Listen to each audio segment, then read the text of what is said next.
Dia ceritakan itu, apa, kayak kelenteng gitu ya. Papa bukan orang Kristen, cuman papa ini suka sama mama. Saben hari itu duduk di mukanya kantornya dia. Mama saya tuh SD dibiayai sekolah sama Belanda, terus lulus disuruh kerja di sana. Bapak saya tuh anaknya orang kaya, nah, ibu saya miskin. Bapak saya ini nungguin dibuka itu terus. Nah istilah itu emper itu apa ya, jadi di trotoarnya itu nunggu ibu saya pulang. Ibu saya udah pernah mau terus sampai akhirnya mau sudah. Akhirnya nikah itu dah. Jadi sesudah nikah, bapak saya itu tidak menunjukkan bayi Anda. Malam judi sudah. Jadi sebelum sakit itu malam judi.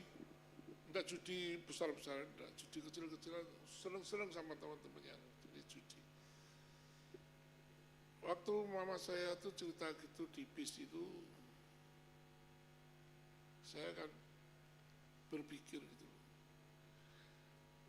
orang kok bisa setia gitu ya, namanya laki yang gitu, akhirnya juga TBC, akhirnya sampai tua yang sakit gitu, dan dia biayai semuanya itu dari kakek, bapaknya bapak saya, dari kakek. Itu punya cincin berlian satu, dua apa satu, pokoknya saya tidak ngurus itu. Bapak saya bilang, itu jualan untuk biaya aku. Gitu. Jadi suruh jual untuk biayai bapak saya di rumah sakit. Bapak saya yang nyuruh ibu saya. Ibu saya bilang, itu cincin dari kakek, dari engkong, biar untuk anak-anak. Gitu. Kalau kamu tanggunganku.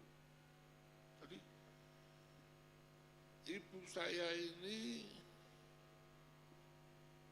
tetap dia memang mau berkorban untuk bapak saya.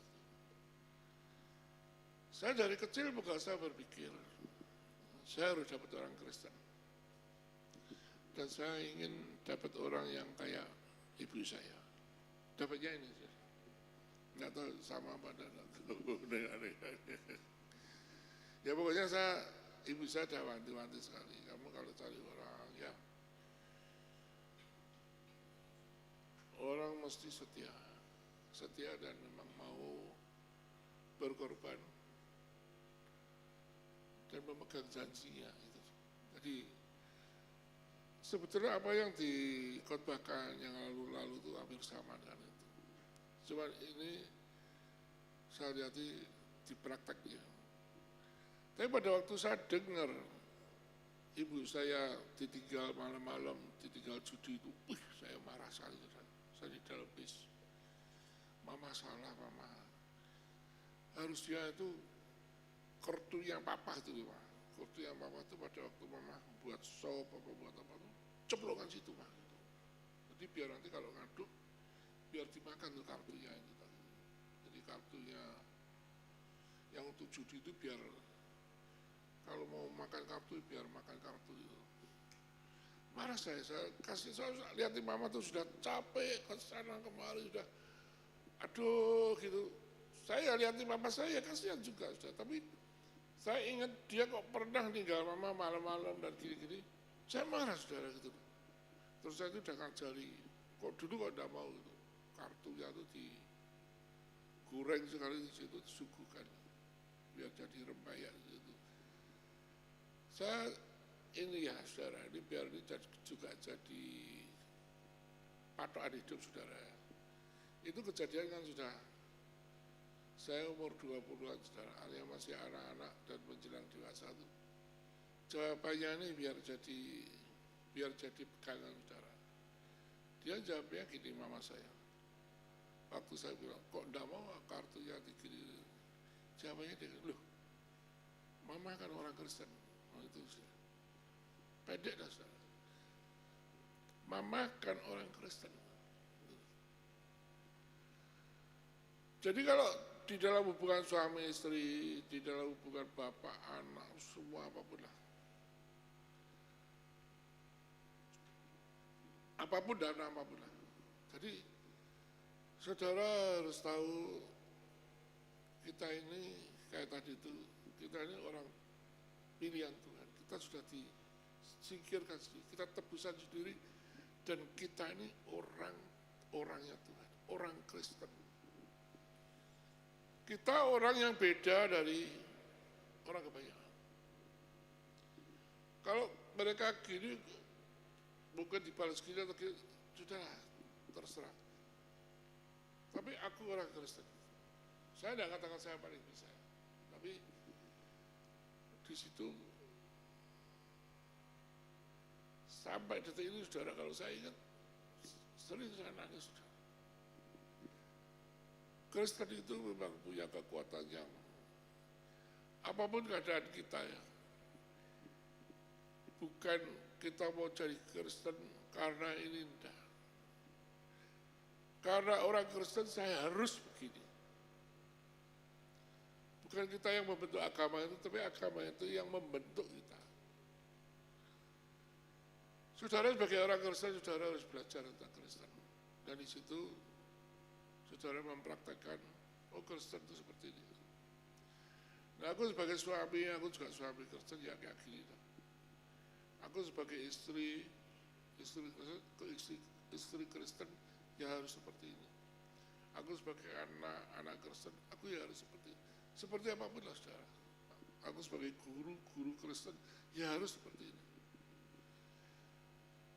Dan semua itu tidak mungkin kita bisa lakukan. Karena masalahnya banyak sekali. Masalahnya banyak sekali, tidak mungkin kita bisa lakukan. Tapi di Filipi 4 ayat 13 itu ada tertulis. Rasul Paulus katakan, segala perkara, segala perkara itu dapat kutanggung di dalam Dia yang memberi kekuatan padaku. Jadi kalau saudara itu merasa terhimpit, saudara merasa tidak bisa melakukan diri sebagai cerminnya orang Kristen, entah itu yang dikatakan integritas, atau dikatakan, saudara harus tahu, datanglah ke sana, ya. Datang sama Tuhan dan minta tolong sama Tuhan.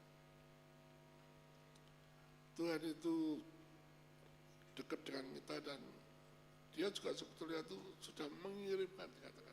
Berapa kali saya lihat di malaikat itu coba saudara itu, malaikat biasa. Memang kita ini ternyata sudah dibawai malaikat untuk menopang kita. Jadi tidak segala perkara terus kita sampaikan dengan Tuhan gini, nah ya. Ya kita bisa minta tolong dengan malaikat tolong dengan aku gitu. Malaikat yang disuruhkan Tuhan itu untuk belai kita tuh, kita minta tolong. Karena itu memang Kristen memang seperti itu. Tapi lebih dari itu biar kita tahu kita hidup seperti Rasul Paulus. Kenapa sampai dia bisa gitu? Karena dia tiap kali katakan kalau hidup yang dia hidupi itu bukan dia lagi. Jadi dia rasanya mengatakan Tuhan yang hidup di dalam dirinya. Kalau dia dihina ya berarti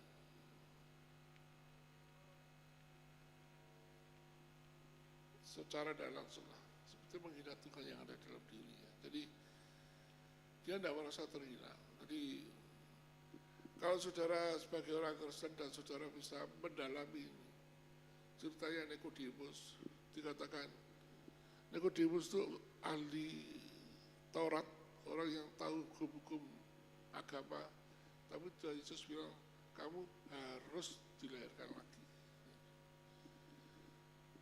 Jadi kalau ajaran kebaikan menyuruh, saudara harus punya integritas, saudara harus nurut, saudara harus taat, saudara harus setia. Kalau saudara sendiri atau saya sendiri, sulit saudara. Dan banyak batasnya. Titik tertentu kita tidak akan bisa berlanjut. Ada yang baru sedikit sudah tidak bisa berlanjut, ada yang segini tidak bisa segini. Padahal itu loss. kapan Tuhan aku harus mengampuni saudara? Berapa kali? Tuhan bilang 7 kali, 70 kali, itu ya kata-kata tidak mungkin. Tapi di dalam Tuhan itu gampang. 7 kali, 70 kali itu hanya bilangan. Nah kamu sebagai manusia mungkin 7 kali tidak bisa. 7 kali bisa, 8 kali tidak bisa. 7 kali 2, 14 kali tidak mungkin bisa. 7 kali, 70 kali, tidak mungkin.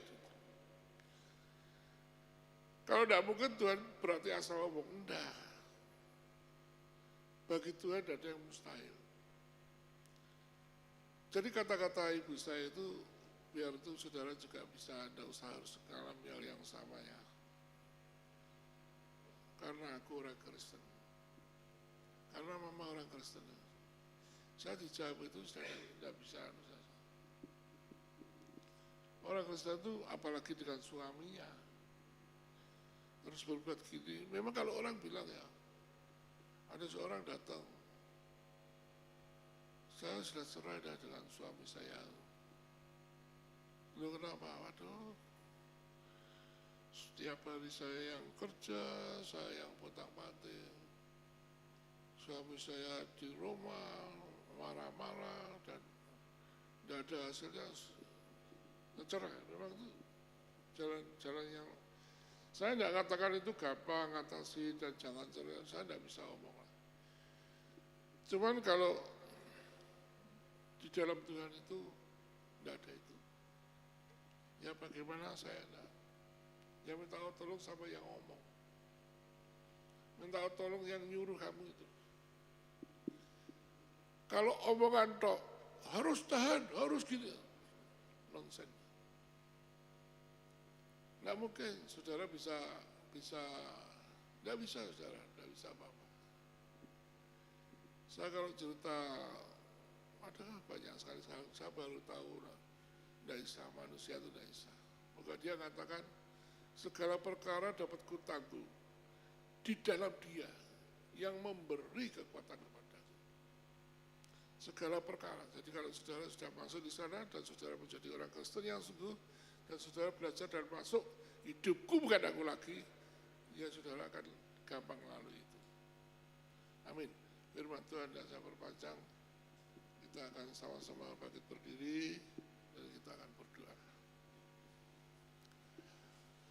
Bapa dalam surga, kami ucap syukur Tuhan, untuk segala kebaikan Tuhan. Kami sadari Tuhan keberadaan kami, kekurangan, kelemahan kami Tuhan. Tapi Engkau adalah Allah yang penuh Tuhan dengan kasih dan rahmat. Tuhan yang penuh dengan pengampunan. Bapa dalam surga, biarlah kami Tuhan, yang saat ini hadir di tempat ini, Kau berkenan Tuhan untuk mengampuni segala dosa dan kesalahan kami. Layakan kami terus Tuhan, untuk kami boleh tetap disebut sebagai anak-anak-Mu. Anak tebusan-Mu Tuhan yang Kau kasih. Terima kasih Bapa dalam surga. Kita angkat kedua tangan kita, Kau melihat Tuhan tangan-tangan kami Tuhan. Kami yang bisa memohon dan meminta Tuhan kepadamu. Berkati kami Tuhan. Biarlah damai sejahtera-Mu Tuhan turun atas kami dan keluarga kami Tuhan. Jauhkan kami semua ini Tuhan dari segala perkara yang menyedihkan hati kami Tuhan.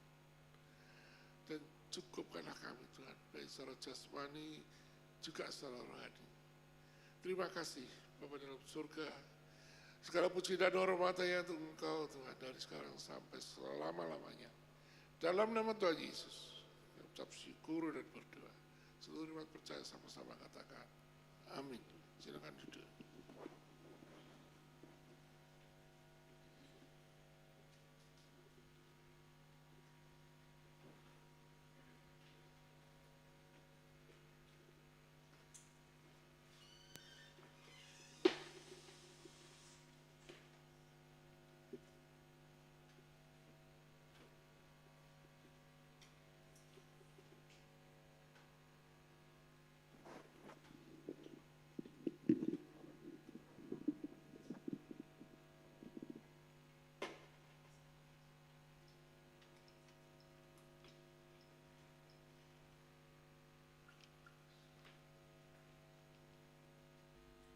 Haleluya, kita bersama-sama mendengarkan firman Tuhan. Semoga firman yang telah disampaikan menjadi kekuatan bagi kita semua. Saya akan membacakan beberapa pengumuman untuk kegiatan 1 minggu ke depan. Ibadah minggu depan tanggal 6 Oktober 2024 akan tetap kita laksanakan secara online dan onsite. Dan ibadah akan disertai dengan perjamuan kudus. Petugas perjamuan kudus adalah Bapak dan Ibu Rudi Hartono. Ibadah akan kita mulai pada pukul 8.30 WITA atau jam setengah 9 pagi. Dan latihan musik akan diadakan pada hari Sabtu dimulai pukul 18 WITA atau jam 6 sore. Terima kasih, Tuhan Yesus memberkati. Mari kita sama-sama berdoa untuk persembahan yang akan diberikan dan untuk menutup ibadah kita di pagi hari ini. Mari kita berdoa. Terima kasih Bapa di sorga, terima kasih Tuhan Yesus, terima kasih Allah Roh Kudus. Terima kasih untuk firman, terima kasih untuk kekuatan yang Kau berikan kepada kami. Terima kasih Tuhan. Ini kami akan memberikan persembahan kami. Kami mohon ampun Tuhan atas segala kesalahan dosa kami. Dan kami mohon daripada-Mu, kiranya Engkau berkenan memberkati pemberian-pemberian kami yang sedikit ini Tuhan. Karena kami yakin dan percaya jika Tuhan yang berkati, ini benar-benar akan menjadi berkat bagi kami. Terima kasih. Dan setelah ini kami akan berpisah satu sama lain. Kami akan kembali melanjutkan kehidupan kami. Kami mohon daripada-Mu penyertaan. Karena Engkaulah kekuatan kami. Engkaulah keselamatan kami. Terima kasih ketika yang besar. Dalam nama Tuhan Yesus Kristus, Tuhan dan Juru Selamat kami yang percaya kami mau katakan. Amin. Haleluya.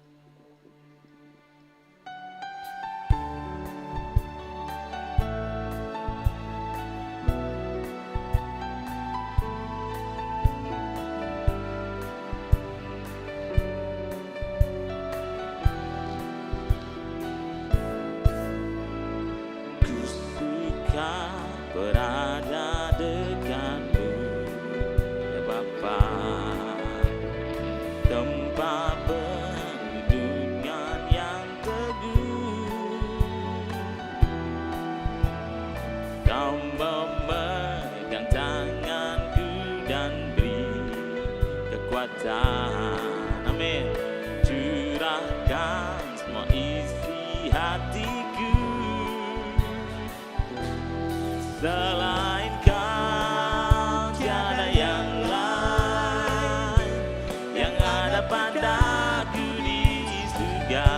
Amin. Mari kita bangkit berdiri bersama saudara. Aku ingini sekalipun dagingku dan hatiku habis lenyap, Kaulah Allah bagianku.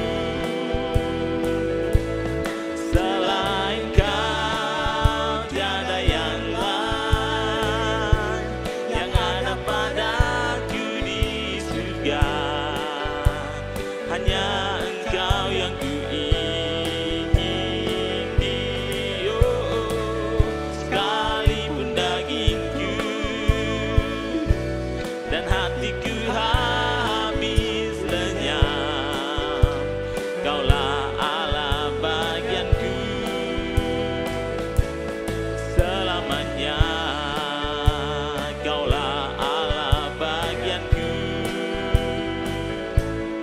selamanya. Kaulah Allah bagianku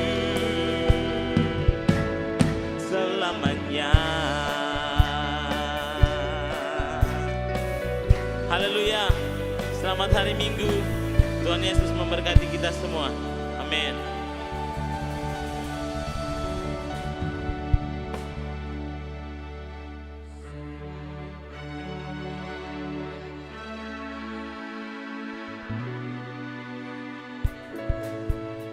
Surga.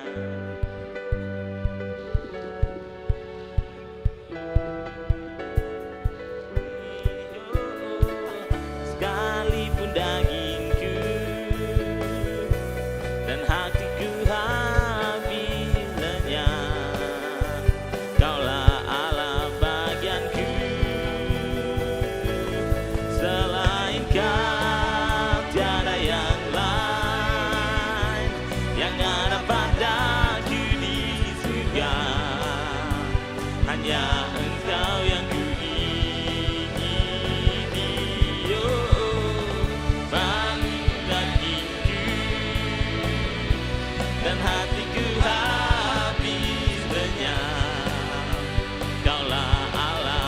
bagianku